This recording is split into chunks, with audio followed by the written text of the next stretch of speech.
Bonjour à tous, installez-vous confortablement car aujourd'hui je vais vous raconter l'histoire extraordinaire du voyageur et du sage, une histoire qui pourrait bien changer votre vision de la vie. Dans un village perdu entre les montagnes vivait un jeune homme nommé Thomas. Son cœur était lourd de chagrin. Ses yeux ne brillaient plus de cette étincelle qui fait la beauté de la jeunesse. Un matin d'automne, alors que les feuilles dorées dansaient dans le vent, il décida de tout quitter.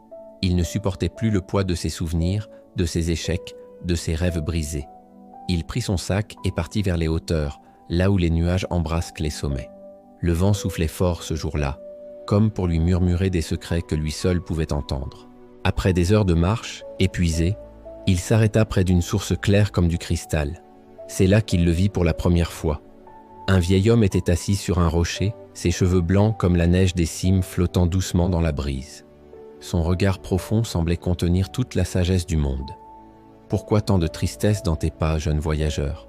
demanda le vieil homme d'une voix douce comme le murmure d'un ruisseau. Thomas hésita, puis les mots jaillirent comme une cascade. « J'ai tout perdu. Mes rêves se sont effondrés comme un château de sable. Je ne sais plus qui je suis, ni où je vais. » Le sage sourit avec bienveillance. « Vois-tu cette rivière ? Elle ne lutte pas contre les rochers qui entravent son cours. Elle les contourne, les polit, fait d'eux des œuvres d'art. Nos obstacles sont comme ces pierres, ils nous façonnent, nous transforment. » Il raconta alors l'histoire d'un grand arbre qui avait survécu à 1000 tempêtes. Ses racines ont plongé plus profond à chaque épreuve. Sa force n'est pas venue de la facilité, mais de sa capacité à danser avec le vent plutôt que de lui résister. Les jours passèrent, et Thomas revenait chaque matin écouter le sage. Celui-ci lui apprit à voir la beauté dans les cicatrices de la vie, comme ces fissures dans les rochers où poussent les plus belles fleurs. « Regarde la montagne, dit un jour le sage. Elle ne juge pas la neige qui la recouvre, ni le soleil qui la brûle.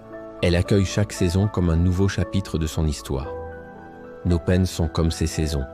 Elles passent, nous transforment, mais ne définissent pas qui nous sommes. » À travers ces conversations, Thomas commença à comprendre que ses blessures n'étaient pas des fins, mais des débuts.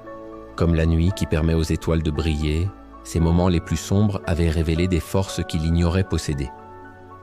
Le sage lui enseigna la patience de la terre qui attend le printemps, la force tranquille de l'eau qui sculpte les vallées, la résilience du bourgeon qui perce la neige.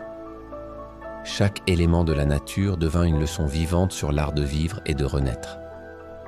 Si cette histoire vous touche, si elle résonne en vous comme elle a résonné en moi, n'hésitez pas à la partager. Abonnez-vous à ma chaîne pour d'autres récits qui nourrissent l'âme et éclairent le chemin.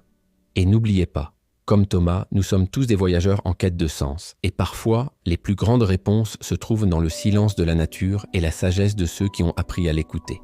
À bientôt pour de nouvelles histoires qui font grandir le cœur et l'esprit.